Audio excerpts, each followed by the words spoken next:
नबील गांव में एक दूजे के हुए 24 जोड़े।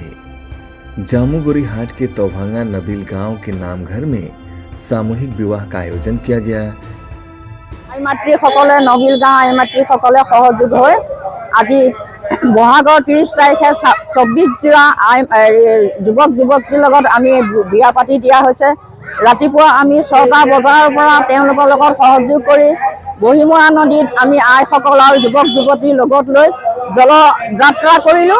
জল যাত্ৰা কৰি আহি আমি তেওঁলোকক নুৱাই ধুৱাই লৈ আমাৰ নীতি সম্পূৰ্ণ মতে আমি ৰাজহুৱা অনুষ্ঠানত আমি বৈকুণ্ঠৰ নামভাগ প্ৰকাশ কৰিলো। কৰাৰ পাছত আমি তেওঁলোকক হোম যজ্ঞৰে তেওঁলোকক হোম সাক্ষী কৰি তেওঁলোকক বৰমাল্য অৰ্পণ কৰি আমি ৰাইজ গোপিনে সকলো সমাৰোহেৰে বিয়াখন স্থাপন কৰা হ'ল। দিনতো আৰু এনেকে যদি ওলাই আৰু আমি তেওঁলোকক সকলোৱে মিলি জুলি তেওঁলোকক উদ্ধাৰ কৰিম বুলি আমি আশা কৰিছোঁ। ৰাইজৰ বৰমাৰে বিয়া আমি যিটো তেওঁলোকে আমাক এই সাহায্যক অলপ পৰিমাণে বৰঙণি দিলে আমি ৰাইজৰ সহযোগিতাৰ সৈতে আমি তেওঁলোকৰ বিয়াখন সম্পূৰ্ণ কৰি দিয়া হ'ল।